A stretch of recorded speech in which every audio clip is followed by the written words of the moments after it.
now we will, first of all, we started in this class, what we did, first of all, we started with the research process. So we have seen the overall, the whole research process. So now what we will do, like we will look at the elements of the research design.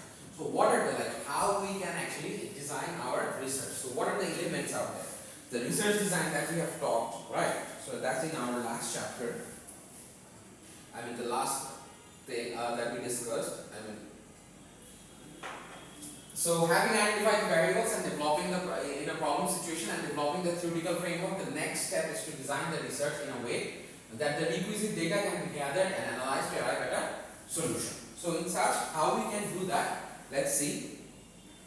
So what are the things? First of all, we have our what? We have our problem statement. Based on a problem statement, we have the theoretical framework. So since we have the theoretical framework, so what we can do, we have to understand like how we can from there, like how we can design our research. So what will be the elements of the research design? So now we have to find out what are the elements of the research design. So let's see. So this is the overall diagram for your how to design your research or how to come up with a research design. And these are all the elements. So let's see.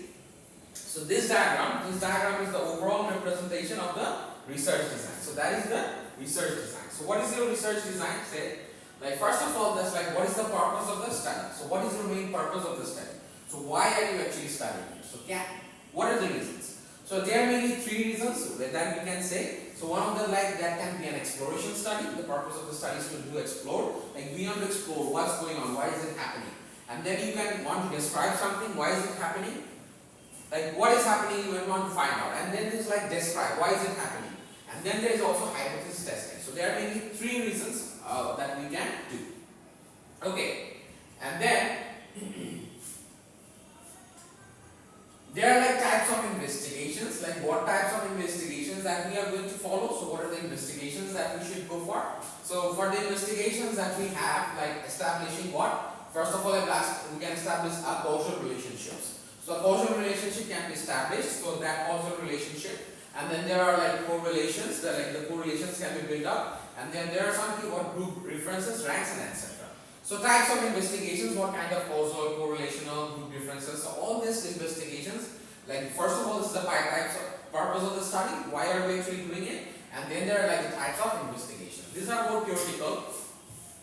And then there comes like the extent of the researcher interference, right? So for the researcher interference, along with the purpose of the study, so the below things we can see, like for the purpose of the study, we have got three purposes. So for that, the unit of analysis population, like we are whether we are going to study an individual, whether we are going to study dyads, or whether we are going to study groups or organizations or machines. So there are so many things like the population units. So that needs to be considered, like whether it would be individuals, dyads, groups, organizations, and machines. So these are things that needs to be studied. And then there comes like the sampling design. Like what will be the sampling design? So for the like types of investigations, what types of investigations we are going to do? Like then comes the sampling design. So in such sampling designs, there comes the probability, non-probability, sample size. Like whether you are going to for probability sampling design or non-probability sampling design or sample size. What will be the sample size? And then comes the extent of researcher interference. Like what will be the extent of what will be the researcher interference?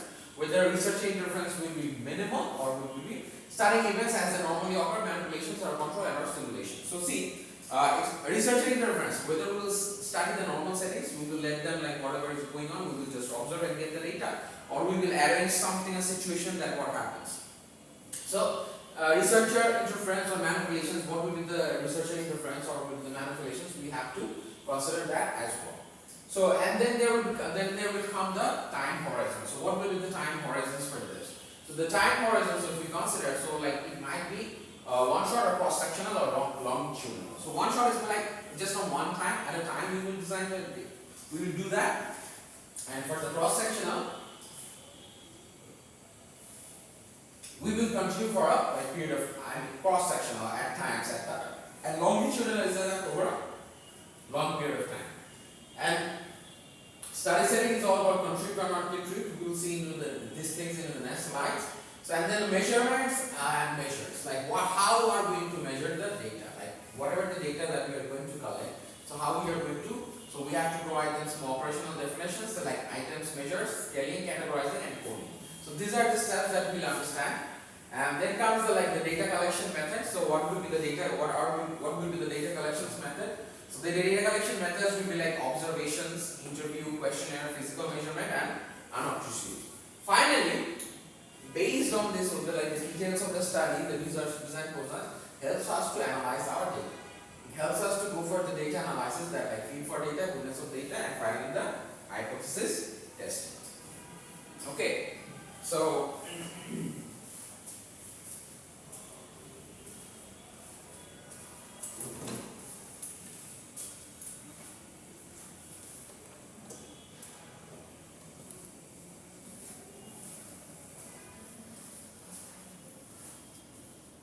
after that, what we are going to do is let's move up to the next slide. This is the same one. So let's see. Understand what they are saying. So the research process, like the elements of the research design, what are like the purpose of the study? What is the purpose of the study? So we have identified three purposes: exploratory, descriptive, and hypothesis study. So what is the exploratory study saying? An exploratory study is undertaken when not much is known about the situation at hand, or no information is available on how similar problems or issues has been solved in the past. So exploratory means what? We just going out there and see what's there. We actually are trying to find out. There's so not too much or too many available data are there. People doesn't know what are the things. So it's just trying to explore. Let's go and find out something new, something like that. So we don't know what are the things. So we are there. There's something we know, but let's go and we will just try to find out. Explore, like we are trying to get something.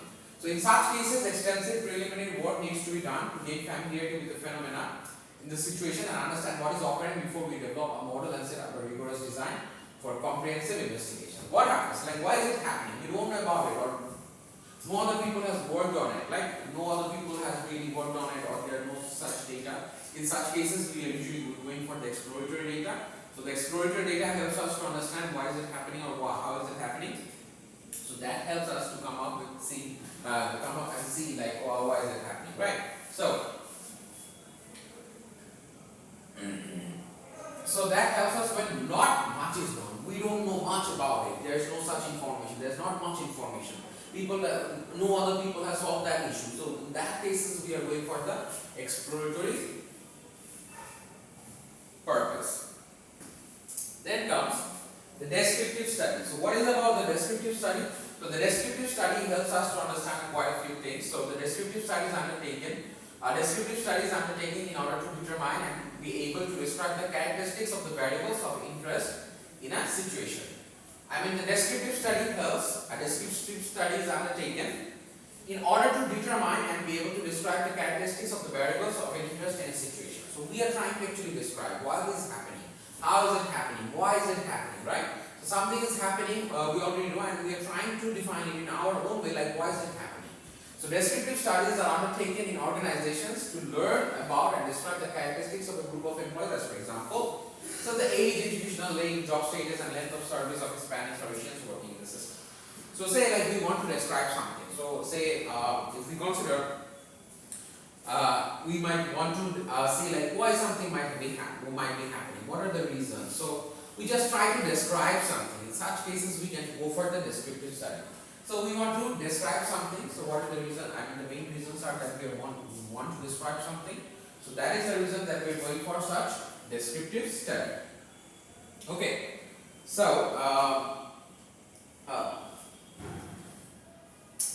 over here they have given an example as like age, educational level, job status, and length of service. Like we want to like the people, those who are working in the system, like how they are, like from which race they are, what are their age ranges. Like say we want to understand like what kind of students that we get in BBA, right? In the BBA, what are at different batches, what are their categories, what kind of what are their background, something like that, defining something, right? So when we want to define something, so that comes, right? We understand, we come up with a descriptive study. Descriptive studies are also undertaken to understand the characteristics of organizations that follow certain common practice. So what happens? when you are trying to follow descriptive studies, it's just because we want to describe, like, say we want to understand the characteristics of the employees working in an organization. Say like the kind of sales employees working for an organization, what are the characteristics, what are the age ranges, what are the income, what are the family background, what are the education levels. So all these things comes in. What are their, what are their races, what are their religions. So many things that we can describe that falls under the characteristics of the employees. So in such case, we actually trying to describe. We want to actually describe something. Say like you can also describe. Like you can also come up. We can work with the teacher's profile out here, so you can understand what are the like what kind of teachers are working here. Like what are they? So all things like that. So these are that will fall under what? The description of the teachers. Okay. So moving on.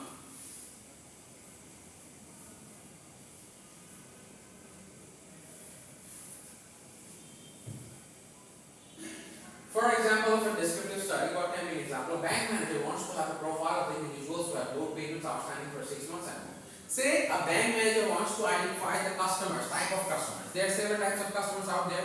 There are like premium customers, there are regular customers, general customers, like that. So for that, because it's very important that you identify your customers, because in that case you can design your services according to that, based on their profile. So the number, say you have say you have 10,000 customers out in your bank. So what you want to do, you want to describe those people, you want to describe the characteristics of the customers, and you can come up with like you have premium banking, like how? So those are based on what? The number of transactions, or the amount of transactions that you have. So that based on that, we come up with what? The transaction. So that is one of the things, that will help us. A bank manager wants to have a profile of the individuals who have loan payments outstanding for 6 months and more. It will include details of their average age, earnings, nature of occupation, full-time, part-time employment status, and the like. So all like their age, earnings, nature of occupation, full-time, part-time employment, and all. Based on that, we will categorize them. So and we will describe them in the descriptive category of the research. So that will be our purpose of our study. Another example can be like a CEO may be interested in having a description of organizations in an industry that follow, whatever. Say like Pran, or maybe Aaron wants to understand what kind of customers are there. Or maybe Pran. So Pran have several lines of business, like several strategic business units. So they have different business units, like they have daily, they have convenience goods, they have all starting from juice and drinks, beverages and drinks, and then they have like biscuits and all lines, so many different lines. So they want to understand like for those strategic business units. So those strategic business units, they want to understand what's going on out there, right? So in such cases, we have to see what's happening, what is actually happening out there. Okay, so in such case, so we want to understand from each business line what kind of customers we have. So we might have a premium product, we might have different sorts of products. So based on those things, we will have those products, right? So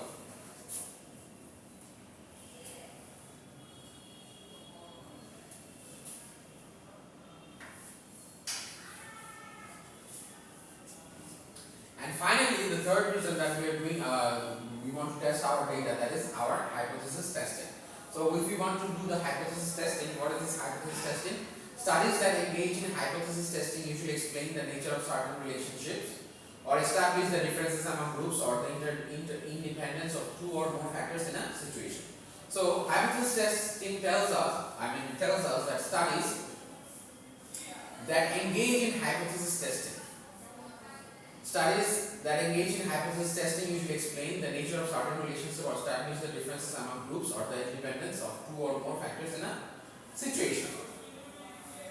There are two relationships as we have studied. So there is a relationship. The relationship is between like the road conditions and the number of steps. So we want to understand whether there is a relationship between these two. Whether the questions that we have based on this, based on the questions that from which we have developed our hypothesis, does really answers our research questions and the objectives. So this is like broader conditions whether the answers are not, right?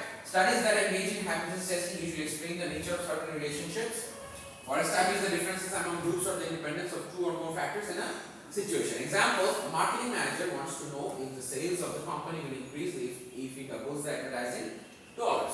Say a marketing manager wants to understand he or she, if they doubles the advertising dollars, if they increase the amount of spending on dollars, whether it will increase or not. So that's the thing that they are going to do, whether if they increase, say they have doubled the number or the amount of advertising spending, whether that increase the sales or not. So these are the there's testing, and we can see from our previous thing like what we have, we can see like whether whether the road conditions, improving the road conditions will reduce the number of road accidents or not. So such can be a hypothesis which we can actually test. So this is one of the purpose among the three purposes of study, like the exploratory, descriptive, and hypothesis testing. So these are the three main purposes that we can do our study.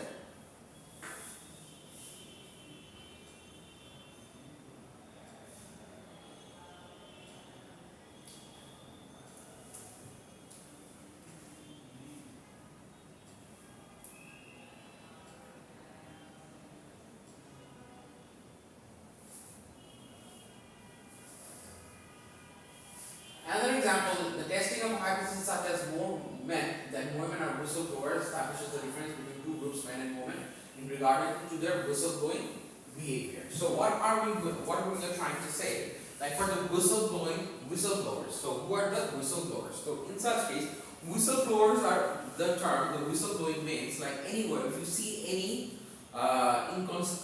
anything wrong happening or anything not going according to the rules or unethical, something wrong happening and you are just raising your voice. So you are the whistleblower, you are just raising your voice that something is wrong. This is not done rightfully. So when something is wrong happening or something that may be done as an injustice, so you are just blowing your whistle. So in that case, men are the ones that are more active in complaining or maybe just raising their voices against any inconsequences or any problems, any injustices or any wrongful acts compared to the women. The women don't raise their voices that much. So there is a difference between these two groups of people in terms of that. So the independence between two variables that are qualitative in nature can also be established through hypothesis testing. So through the hypothesis testing, we can also understand the independence between this men and women. So why they are actually doing it. So that can be established as well, right? Consider the hypothesis working the night shift as opposed to the day shift is related to whether or not one is married.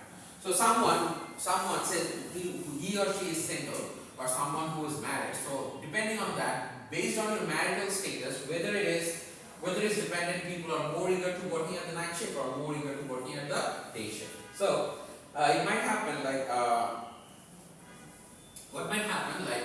if you're married, then there will be less prone to working at night shift because you have a family, you have to give your time to your wife, your family. So you'll not be, you might not want to work during the night shift. But whereas those people are single, still bachelor, they can work on during the night shift. They're ready, or more people are working during those night shifts. So there's a difference between your marital status. So marital status creates a difference, or marital status, due to the marital status, there is a difference whether you will work during night shifts or not. Right? Okay. The independence between two variables that are qualitative in nature can also be established through hypothesis testing. Consider the hypothesis. Okay, we have already a chi-square test of independence will easily provide the answer to this question. So a chi-square test, if we come up with a chi-square test of independence will easily provide the answer to this question. So this question can be easily answered through a chi-square test. Okay.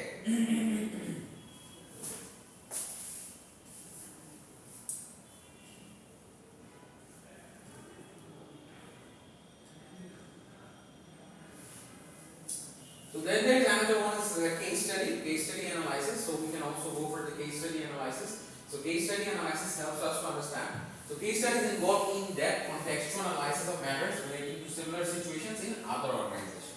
So you want to understand or study a case. Actually, why is it happening or what are the reasons that is being happening. So you understand a case in a different reasons So there are mainly different cases like Harvard Business Reviews. So many different cases that you can actually study. So you can study those cases, and that cases will help you to understand, help to involve studies will help in depth contextual analysis of matters relating to similar situations in other organizations. So the case study analysis, you will understand in depth actually what happened, that something might have happened in another organization, the similar scenario or the same situational context. You study that to understand the conditions and all what are the things, the overall situation at your very own organization. Okay, so you are understanding a similar type of case and maybe in another organizations or other organizations to understand your own organizational context or situational context. Case studies are qualitative in nature, are however useful in applying solutions to current problems based on past problem solving experiences. So what case studies are mainly usually qualitative, means subjective. When you have to give your opinions, that is not a straightforward yes or no answer. It's mainly qualitative based on different subject matters. So that's like the case studies are qualitative in nature, and however useful in applying solutions to current problems based on past problem solving experience. So to current problems based on past problem solving experiences. So this can be done based on your past problem solving experiences. Finally, they are useful in understanding certain phenomena. And generating further theories for empirical testing. So what happens? They can be used. Case study analysis can be used. Useful in understanding certain phenomena and generating further theories for empirical testing. So for empirical testing, you can use those case study analysis that will really help us to understand what's happening. Okay.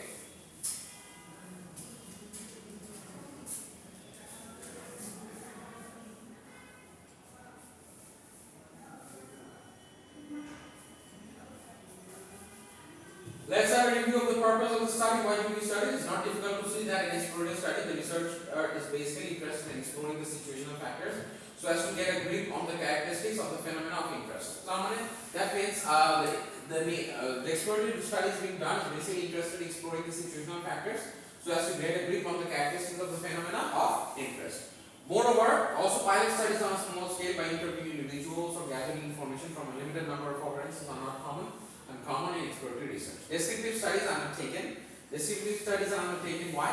When the characteristics of the phenomena to be tapped in a situation are known to exist and one wants to be able to describe them better by offering a profile of the factors. We're trying to describe something, what are the things, what are the characteristics, what are the phenomena going on. We would really want to describe that. That's how we can come up with the descriptive studies. As well as we have the hypothesis testing. So hypothesis testing offers an enhanced understanding of the relationship that exists between among variables. So among two variables, what kind of relationship exists between two variables, we can go for the hypothesis testing. So one is like the exploratory studies, then there is the descriptive studies, and then there is the hypothesis testing.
comes to like what are the types of investigation? So if you see, look into the types of investigation, what are the types of investigation?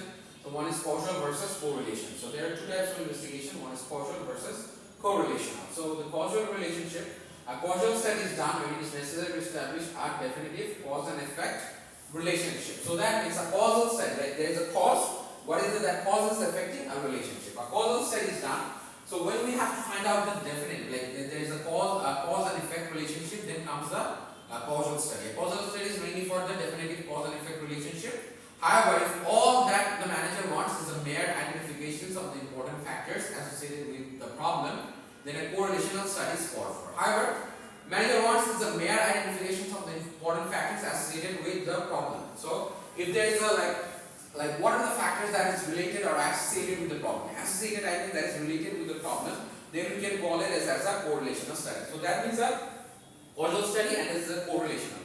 So the causal study is like there is a cause, a definitive cause and effect, like something is due to something that is happening, right? There is a cause and there is a cause and there is also an effect. So and finally and also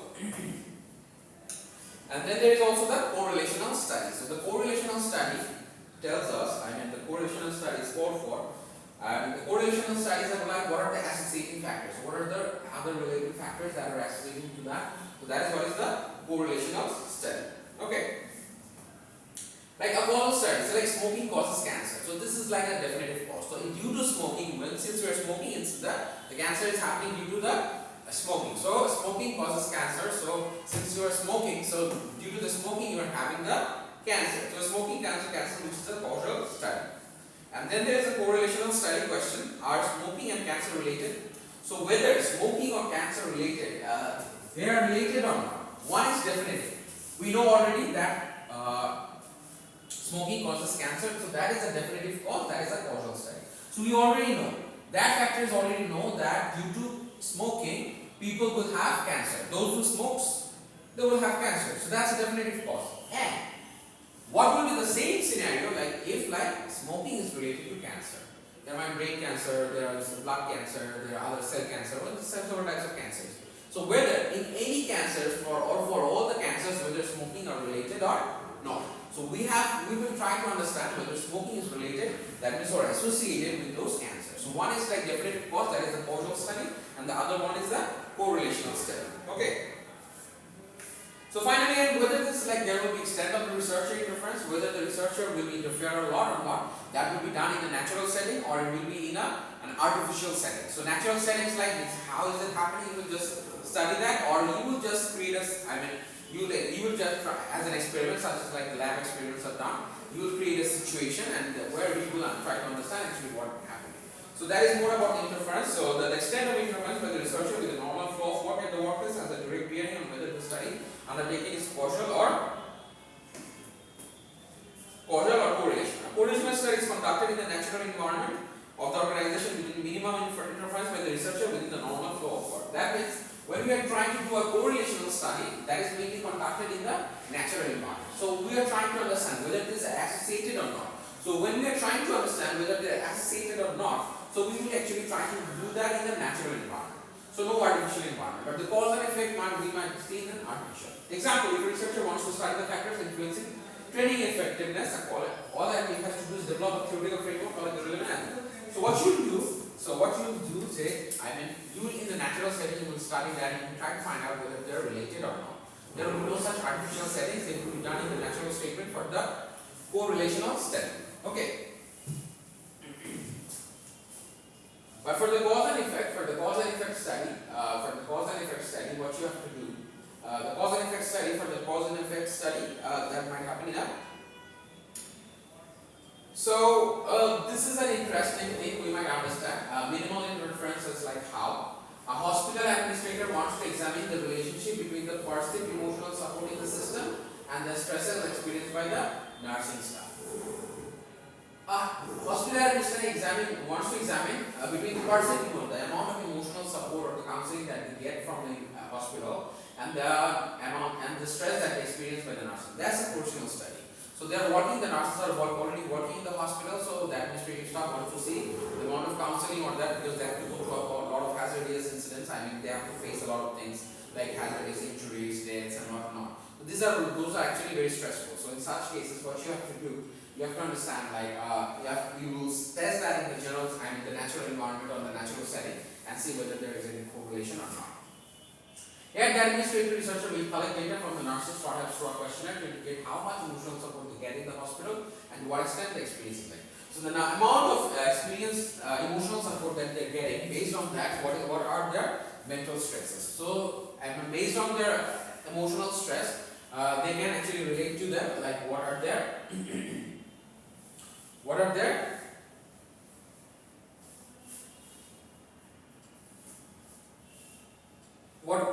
stress levels. So based on their amount of emotional support that they're based on that is their stress level. By correlating the two variables, the answer that is being sought can be found. Right? If we correlate these two variables, the answer that is being sought can be found.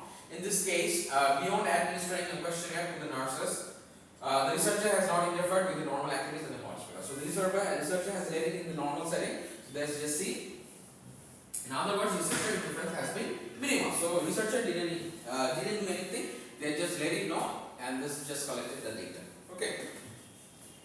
And then we can see that there might be a moderate interference. So moderate interference is like what kind of moderate interference? Let's see. The researcher wants to demonstrate that if the nurses had emotional support, these indeed will cause them to experience less stress.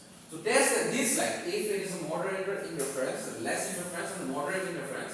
To test the cause and effect relationship, the researcher will measure the stress and deliberately control the extent of emotional support given to the three groups of nurses in the 3 words for perhaps a week and measure the amount of stress. So what will the hospital administration do? So one, they will give some emotional support. They will not give any kind of emotional support. For them, they will give some emotional support and they do the maximum emotional support. So 3 groups, and they will try to see actually what's happening.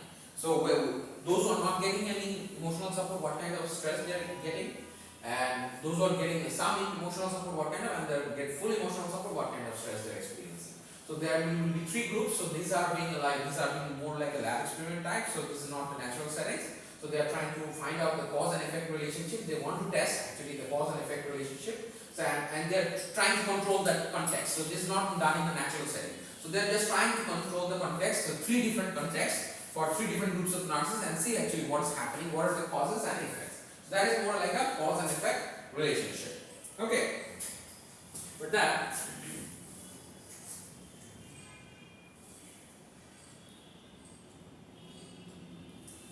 so finally, the researcher feels that the results or may not be valid since for other external factors might have influenced the levels of stress. For example, during the particular experimental week, the nurses in 1 or more wards may not have experienced high levels of because there were no serious illness or deaths in the ward. Hence, the emotional support received might not be related to the level of experience. It also depends because the stress depends on the number of incidents that you are handling, right? Number of like injuries, like number of patient deaths, number of injured patients coming in, number of severe or critical patients coming in. So it depends on that. So you have to moderate that. You have to moderate that context. So you have to make that all similar. So say like those who are not getting any emotional support, you have to give them the same amount of stress, unless because if the stress varies, then you will not be able to understand. So the amount of emotional support will vary because you are going to moderate that, and what you are going to control that, and based on you provide them with the same, say similar number of incidents and see what's happening, right? So as we have understand the cause and effect relationships are really controlled. So this is like a cause and effect. So those are mainly done, cause and effect are mainly done in controlled environments like the controlled one, and whereas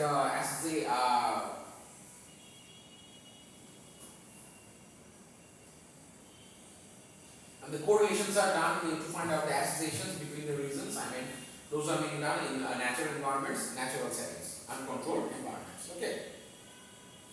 So finally, we have this contrived and non-contrived thing. So contrived correlational studies are conducted in non-contrived settings because, as we have understand, correlation studies mainly what are the associations. We try to find out whether the reasons may be associated or not. Those are done in non-contrived settings, that are normal settings, as well as like correlation studies done in organizations are called field studies.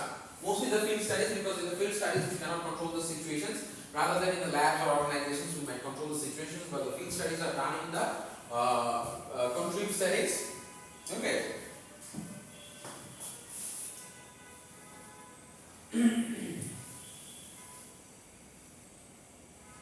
Studies conducted to establish cause and effect relationships using the same natural environment in which employees normally function are called field experiments. So the studies conducted to establish the cause and effect relationship using the natural environment in which employees normally function are called field experiments. So if we are like find out the cause and effect relationship using the same natural environment in which employees normally function are called field experiments. Experiments done to establish cause and effect relations in a controlled environment and strictly controlled are called lab experiments. So I mean, for the cause and effect relationships, if we are doing it in a natural environment or natural setting, so we can call those as field environments because we are trying to find out the cause and effect relationships. Or if the cause and effect relationship is done in a controlled or natural environment, in a controlled environment, that we call the lab experiments. Okay.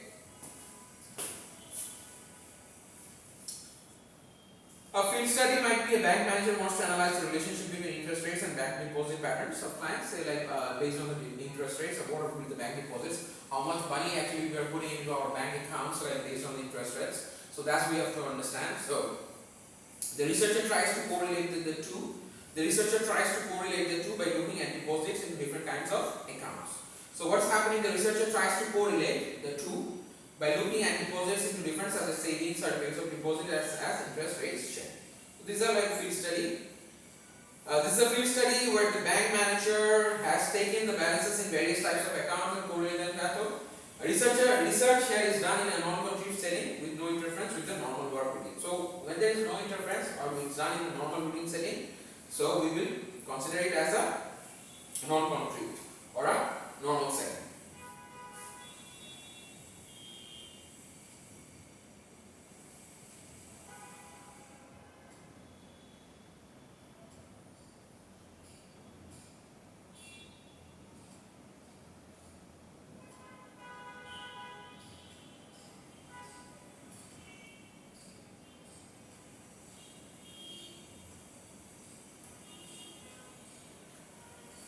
Okay guys, this will be the last slide that we are going to cover. The next slide that we will cover that in the next class. So that is the bank manager now wants to determine the cause and effect relationship between interest rate, and then usually it offers to clients to say deposits and money. So that is a field experiment because that is done in a natural setting and this is the cause and effect relationship. She selects 4 branches within a 6-mile radius for the experiment. For 1 week only she advertises the annual rate for new certificates of deposit received during that week in the following manner. The interest rate will be 9% in one branch, 8% in another branch, and 10% in the third. In the 4th branch, the interest rate remains unchanged at 5%. Within the week, she will be able to determine the effects of any of the interest rates.